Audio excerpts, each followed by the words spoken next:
If you have Netflix and a hot shower, you're kind of living.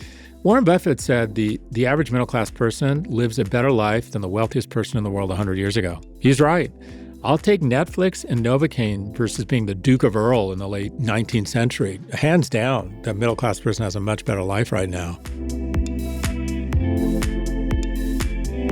In today's Office Hours, we discuss men and body image, why life feels unaffordable, and how to stay present in relationships. Our first question comes from Neat Extension 6877 on Reddit. They say, "Hi, I had a question in regards to your recent procedures. I was wondering how you would address the rise in male augmentations and things including eating disorders and body dysmorphia with young men. The topic is usually targeted towards females. I know you've mentioned your body dysmorphia and was curious if you had discussions with your sons about the condition. How can we help young men navigate these issues from a different perspective? I hope you're healing well and happy with the results." Okay, so my quote-unquote procedure and body dysmorphia aren't really connected. I got kicked in the face playing soccer when I was in high school. My nose has always gone to the right, and I wanted to fix it. I'm vain enough to have it done, but I'm not vain enough to I don't know if it really did anything, quite frankly. Unfortunately, my iPhone still recognizes me on face recognition, and most people who see me don't see any difference. That's not where my body dysmorphia has manifested. My body dysmorphia was growing up. My mom was British and not home a lot, so that meant food was a punishment. She didn't cook a lot, and when she did cook, it was shepherd's pie. No joke. She would on Sunday make a giant vat of shepherd's pie, and that night it was actually tolerable, even good. And then we'd freeze it, and for the next 7 nights, I had the delight of crusting off a piece of frozen shepherd's pie, putting it into a microwave that sounded like Chernobyl right before it blew, and then eating this kind of wet shepherd's pie thing. And so food was not something I've ever enjoyed. I'm not a foodie. Food, quite frankly, no one feels sorry for me. Food is a tax for me. If it were up to me, I wouldn't eat a lot. My assistant will call me at 2 p.m. and say, "I can tell you haven't eaten." And she's right, I haven't eaten since I got up. I could drop 10 or 15 pounds, no problem, in about 2 months. And again, see above, no one's going to feel sorry for me. But I grew up painfully thin. When I got my driver's license, I was 5'10", 120. When I got to college, I was 6'1", 140 pounds maybe, and with bad acne, and I was just very self-conscious about my looks. Now, in some ways that was good because it taught me that if I ever wanted to have any social capital, I would need to develop other skills, and I developed,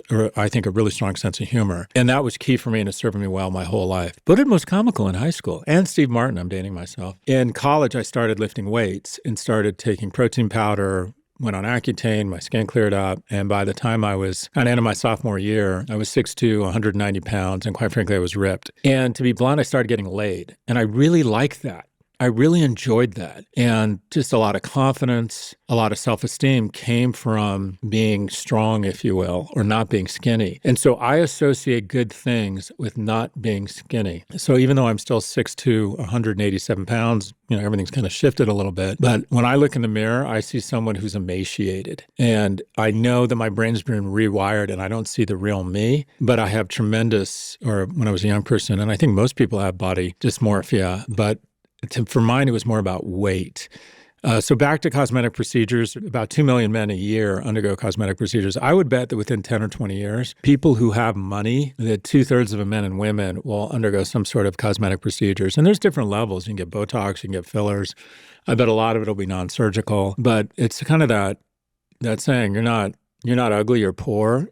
And we have such a looks-less, ageist society now. I think the emphasis to look young, it's always been there for women. Women are disproportionately evaluated on their aesthetics, men disproportionately evaluated on their economic viability. But now economic viability is, as you get older, kind of your ability to come across as vigorous and youthful. So I think a great place to invest or work is in, I don't know what you call it, the aesthetics industry. It used to be men were only about 5 to 6% of patients. Now they're pushing 10%, I believe. So their shares doubled. I believe that'll go to 1/3. But I'm now you're talking to someone who I literally never took a pill or had caffeine until I was 45. Now I'm just this guy, that cliche with a pill box. I do NAD treatments, vitamin A, B, D. Do I do E? I think I do E. I do all sorts of shit. I'm on testosterone therapy. So I'm doing kind of everything. I haven't had a lot of cosmetic procedures. Mine were pretty PG-13, if you will. I don't know if they worked or not. I don't know. Anyways, I'm kind of fascinated with the technology, but I think you're going to see a pretty big increase. I think body dysmorphia is something that most people suffer from. And what I would say is, I don't even feel qualified to talk about it. Supposedly eating disorders are the hardest to kick. Men make up only about 10% of eating disorder patients, but community studies suggest they may represent closer to 25% because there's more of a taboo and men don't talk about it.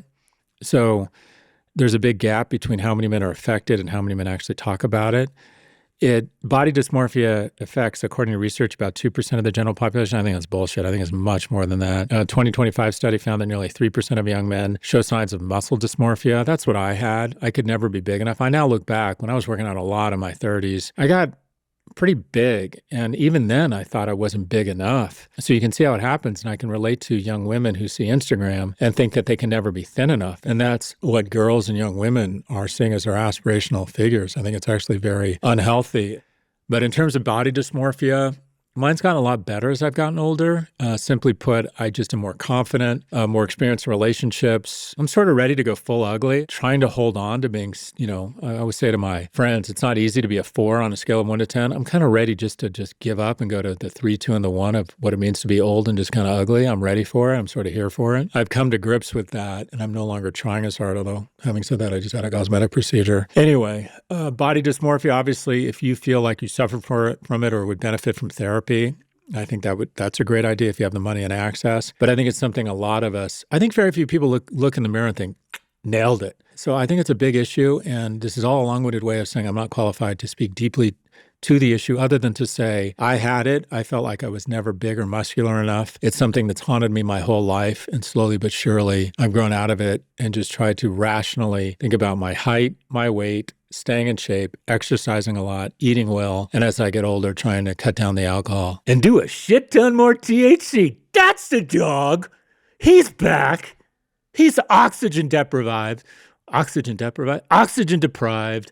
at 6,000 feet. Thanks for the question. Support for the show comes from LinkedIn. It's a shame when the best B2B marketing gets wasted on the wrong audience. Like, imagine running an ad for cataract surgery on Saturday morning cartoons, or running a promo for this show on a video about Roblox or something. No offense to our Gen Alpha listeners, but that would be a waste of anyone's ad budget. So, when you want to reach the right professionals, you can use LinkedIn ads. LinkedIn has grown to a network of over 1 billion professionals and 130 million decision makers, according to their data. That's where it stands apart from other ad buys. You can target your buyers by job title, industry, company role, seniority, skills, company revenue, all so you can stop wasting budget on the wrong audience. That's why LinkedIn ads boast one of the highest B2B return on ad spend of all online ad networks. Seriously, all of them. Spend $250 on your first campaign on LinkedIn ads and get a free $250 credit for the next one. Just go to linkedin.com/Scott. That's linkedin.com/Scott. Terms and conditions apply. Question number 2. Question 2 comes from a listener who emailed us. They say, total fan here. Well, totally thank you. A recent Economist article downplayed affordability as a crisis, noting that wages for the working class and working poor have kept pace with inflation or better. Do you agree? My understanding is the percentage of home ownership in recent decades has ranged between 60 and 70%. Is that still the case, or are those 30% of us who not own homes just coming to the sad realization they're in that 30%? Appreciate your thoughts on all of the above. Okay, so some data here. I saw that article. I thought it was really interesting. The Economist article this question refers to is titled, "The American Affordability Crisis is Mostly a Mirage," and it was published in late December. The Economist loves to be provocative. It claims that real wages have risen across much of the income distribution and purchasing power is still relatively strong, undermining the idea that Americans on average are dramatically worse off than previous generations. So a direct quote from the article, real wages are close to record highs across the income spectrum, but are strongest of all for the poorest. Never has life been so affordable in America for so many. The argument there is that much of the feeling of a crisis is driven by psychology, people focusing on price levels rather than inflation rates, and politics rather than actual deterioration of fundamentally affordable metrics, rather than fundamental affordability metrics. Okay, so some additional context here with respect to wages. The Economist isn't totally wrong, but I think they missed part of the picture. According to the article, price levels are up around 25% versus before the pandemic, which means people are actually paying higher prices. But it points out that nominal wages have risen by around 30% over the same period. Real wages, meaning wages adjusted for inflation, have also recovered since the pandemic. Inflation-adjusted pay today is slightly higher than in 2019, and lower-income workers actually saw faster wage growth. But that's an average story. Where's the real pressure? So I think a couple things are happening here, and I think the key is the key word is the psychology, and that is when you think about the things that get you ahead and maybe help you build a family, it's education and it's housing. And housing has a big psychological impact on people. Also, I think families are really struggling with the downside of what is a corrupt cartel called higher education, of which I'm a member of, where we purposely arbitrage great kids or good kids down to an average school that engages in price collusion such that an average school charges what a great school charges, even a little bit more because most great schools have more donors and financial aid. So you get arbed from Princeton and NYU or whatever down to a second-tier school. I won't name a second-tier school because people are so sensitive about their schools. But that school, even though it's second-tier, you're paying a Mercedes price for a Hyundai product, making education just unaffordable for most middle-class households. So the means of getting ahead, the means of establishing a family have outpaced, and this takes a real psychological toll. Now, even bigger than that. Okay, I love Jimmy Carr. I don't know if you've seen, he's my new Yoda. He points out that if you have Netflix and a hot shower, you're kind of living. Warren Buffett said the average middle-class person lives a better life than the wealthiest person in the world 100 years ago. He's right. I'll take Netflix and Novocaine versus being the Duke of Earl in the late 19th century. Hands down, the middle-class person has a much better life right now. The problem is that's not the way our brain works. The way our brain works is we pull up Instagram and we see that our friends are at the Amangani in Utah having $40 cocktails after buying, ETH and making millions of dollars, and are buying a condo in Miami and just bought a brand new Range Rover, and you think, okay, that's my benchmark. Oh, and by the way, she has a boyfriend with ripped abs, and my boyfriend does not have ripped abs and is not making millions of dollars.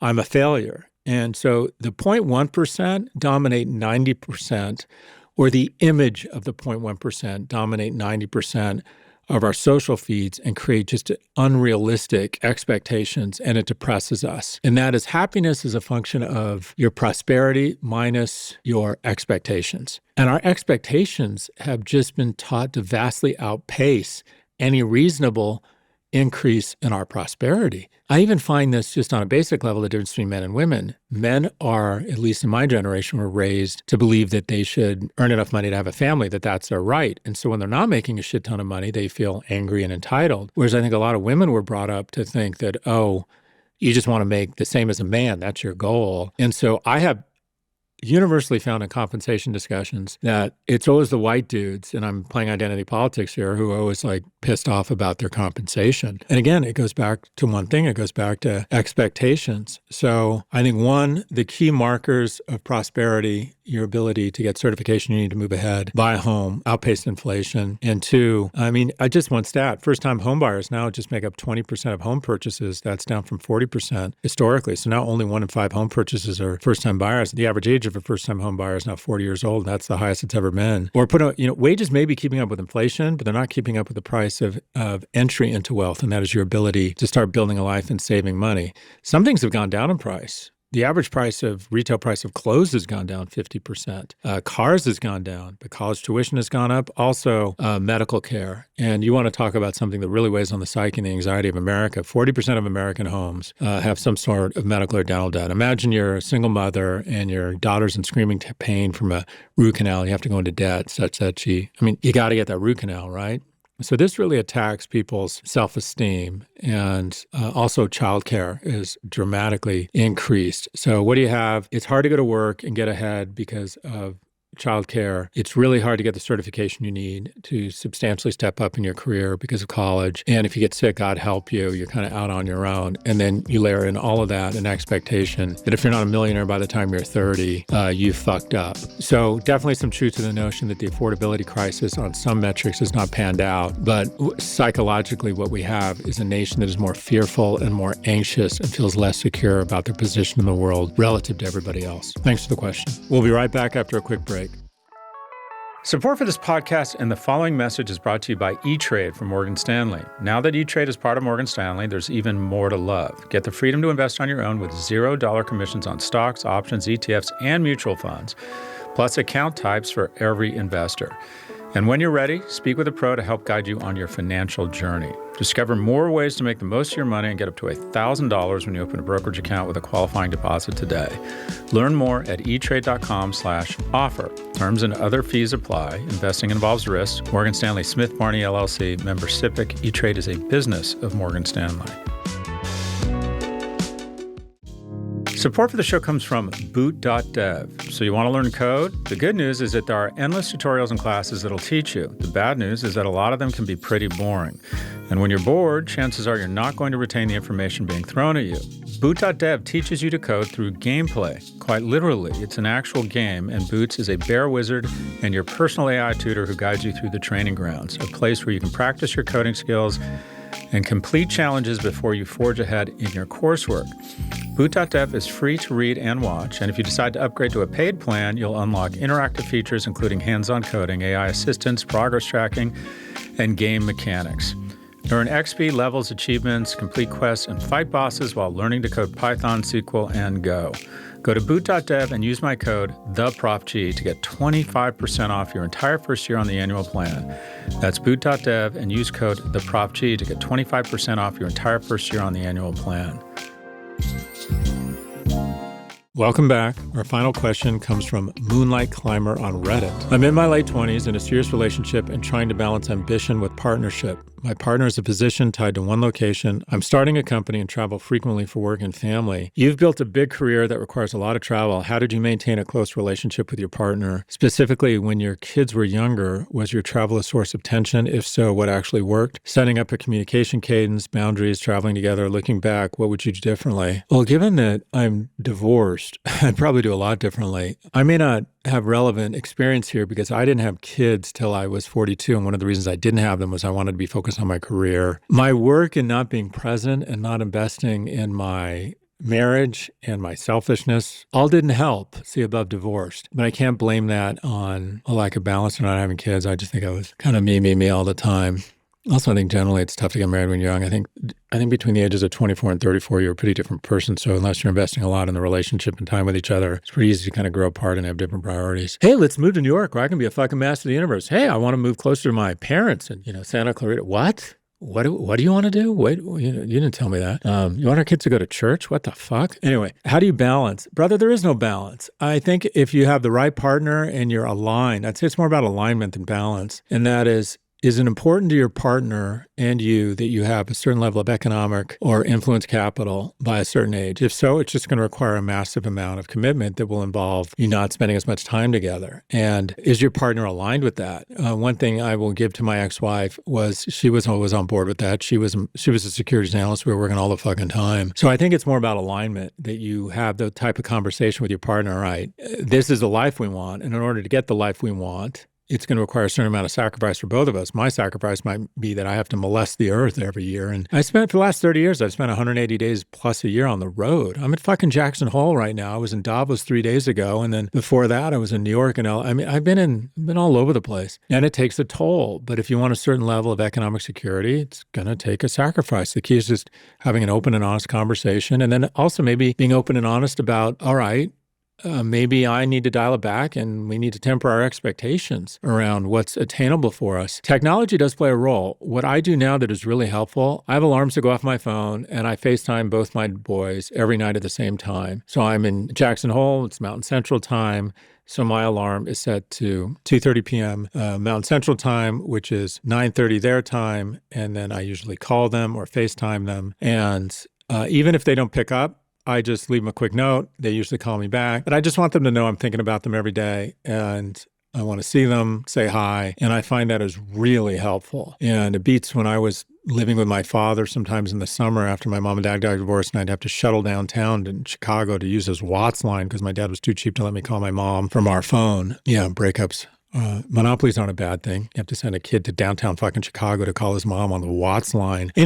Anywho, I think it's alignment with your partner, and I think leveraging technology, and also just, it sucks to be a grown-up. I didn't see my boys a lot when they were young. I remember coming home and getting all bummed out because sometimes I'd be gone for 3 weeks at a time when I was building L2 and traveling to Europe during Thanksgiving because we thought we could lap the competition. And I'd come home and I'd see with my oldest, Alec, who was, 5 or 6, I'd be like, Jesus Christ, he's grown. Like I'd pop my head in at night and I'd look at him and he'd grown. And it would just really bum me out. But the bottom line is, I now get to do wonderful things with my kids. As I got older and I got more economically secure, I was able to spend a disproportionate amount of time with them. So boss, there's no balance here. There's just trade-offs. And you have to get alignment with your partner and decide, what sacrifices are you willing to make or not make now? And just be honest about the consequences of those sacrifices or the upside of those sacrifices.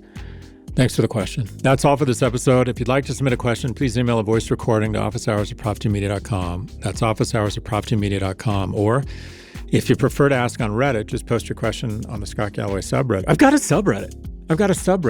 I like that. And we just might feature it in an upcoming episode.